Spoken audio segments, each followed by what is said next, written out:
The lord. అందరికీ వందనాలు తెలియజేస్తున్నాను. ఈరోజు దేవుడు ఇచ్చినటువంటి వాగ్దానము 25వ దావీదు కీర్తన 13వ వచనంలో వ్రాయబడినట్టుగా అతని సంతానము భూమిని స్వతంత్రించుకున్నాను. అవును, ఎవరైతే భయభక్తులు కలిగి ఉన్నారో వారి సంతానం అని పైన వ్రాయబడి ఉంటుంది. యెహోవైంది ఎవరైతే భయభక్తులు కలిగి ఉన్నారో వారి సంతానం అంట భూమి అంతటిని స్వతంత్రించుకుంటుంది. భూమి మీద ఉన్న సర్వ అధికారాన్ని వారి చేతుల్లో ఉంటుందన్నమాట.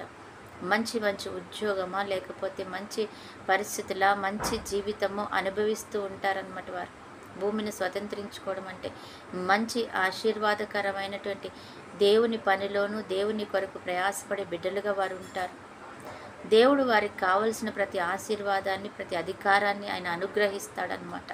అందుకని అంటున్నాడు, ఎవరైతే దేవుని అందు భయభక్తులు కలిగి ఉంటారో వారి సంతానంని నేను ఆశీర్వదించి ఏం చేస్తాను, ఈ భూమంతటిని స్వతంత్రించుకునే వాళ్ళకి, ఈ భూమంతటిని ఏలేవారిగా నేను చేసేవారిగా ఉంచుతాను అంటున్నాడు. ఎంత గొప్ప దేవుడు మన దేవుడు కదా. యోసేపు అలాగే యెహోవా యందు భయభక్తులు కలిగి ఉన్నాడు. ఆ రాజ్యమంతా దేవునికి ఆయన ఎందుకు పనికి రాని వాడు అనుకున్న ఒక బానిసగా బ్రతికిన యోసేపుకి దేవుడి మహాకృపను బట్టి ఆ రాజ్యం మీద అధికారం వచ్చింది. ఆ రాజ్యం అటువంటి అధికారం కలిగిన యోసేపు తన జీవితంలో ఒక మంచి అధికారిగా ఉండి ఆ రాజ్యం అంతటినీ పరిపాలించాడు అని దేవుని వాక్యం సెలవిస్తుంది. గొర్రెలు కాచుకున్న దావీదు కూడా అంతే.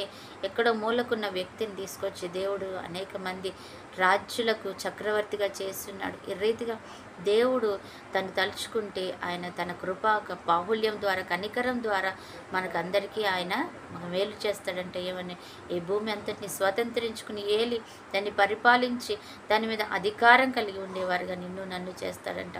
కాబట్టి మనం కూడా దేవుని నామములో మనము ఈ లోకంలో ఆశీర్వాదకరంగా జీవించాలన్నా లేదా ఆనందదాయకంగా జీవించాలంటే ఆయన ఎందు భయభక్తులు కలిగి ఉండాలని తెలుసుకుందాం. మరి తప్పకుండా ఆ మార్గంలో మనం కూడా ప్రయాణిద్దాం, దేవుని మేలు పొందుకుందాం. ఆమేన్. ప్రార్థన. పరిశుద్ధుడైన దేవా, ప్రేమ కలిగిన తండ్రి, ఈరోజు మీరు ఇచ్చిన వాగ్దానాన్ని బట్టి వందనాలు చెల్లిస్తున్నాం.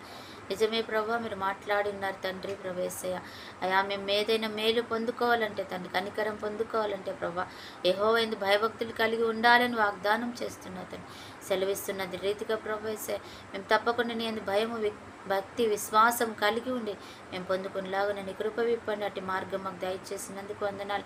ఈరోజు బర్త్డే, మ్యారేజ్ డే జరుపుకున్న బిడ్డలు కూడా జ్ఞాపకం చేసుకొని దీవించండి. అలాగే ప్రభా యేసయ్య ఎంతమంది బిడ్డలైతే ప్రభా ఈరోజు అయా తండ్రి నీ నామాన్ని మహిమపరుస్తూ ప్రభా యేసయ్య అయా తండ్రి ప్రభా కొనియాడుతున్నారు, వారి జీవితాలలో మంచి మేలు, ఆశీర్వాదం, కృప, కనికరం, సమాధానం, సంతోషం దయచేసి మీ నామానికి మాత్రం మహిమ తెచ్చుకోమని ఘనత ప్రభావాలు మీకు చేతులు పెడుతూ యేసు నామములో ప్రార్థిస్తున్నాము తండ్రి. ఆమేన్.